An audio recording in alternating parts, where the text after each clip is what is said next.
بسم اللہ الرحمن الرحیم۔ بستان سعدی میں اولاد کی تربیت کا ذکر کرتے ہوئے شیخ سعدی رحمۃ اللہ علیہ فرماتے ہیں، بچہ جب 10 سال کا ہو جائے تو اسے نامحرموں کے پاس بیٹھنے سے روک دینا چاہیے، کیونکہ روئی کے پاس آگ جلانے سے ایک لمحہ میں سارا گھر جل سکتا ہے۔ اپنی نیک نامی کے لیے اولاد کو آداب سکھانا ضروری ہے، ورنہ تیرے بعد تیرا کوئی جانشین نہ ہوگا۔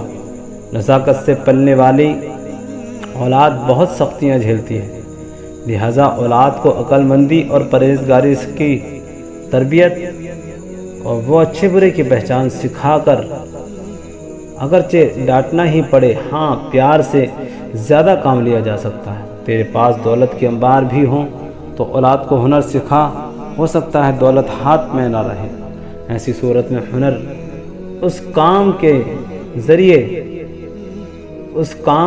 ذریعے آئے گا۔ زمانے کی گردش سے مختلف ملکوں سفر بھی کرنا پڑ سکتا ہے۔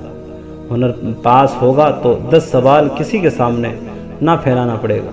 میں سعدی نے بھی بچپن میں بزرگوں کو تھپڑ کھا کر یہ مرتبہ پایا ہے، نہ کہ جنگلوں کی خاک چھاننے اور دریائی سفر کرنے سے ہمیشہ خادم ہی مخدوم بنتا ہے۔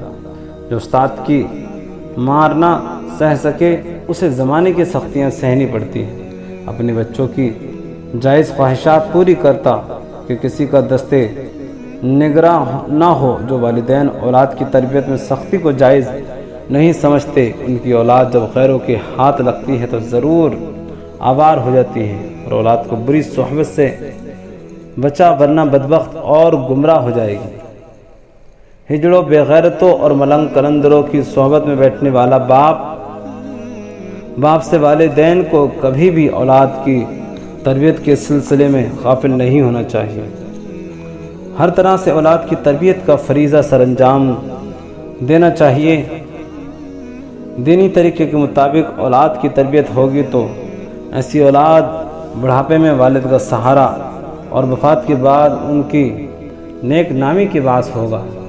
حدیث شریف میں ہے کہ بچہ 7 سال کا ہو جائے تو اس کو نماز پڑھنے کی زبانی تلقین کرو، اور اگر 10 سال کی عمر کو پہنچ جائے تو اس پر سختی کرو، اسی کو نمازی بناؤ، یعنی مارنے سے بھی دریغ نہ کرو۔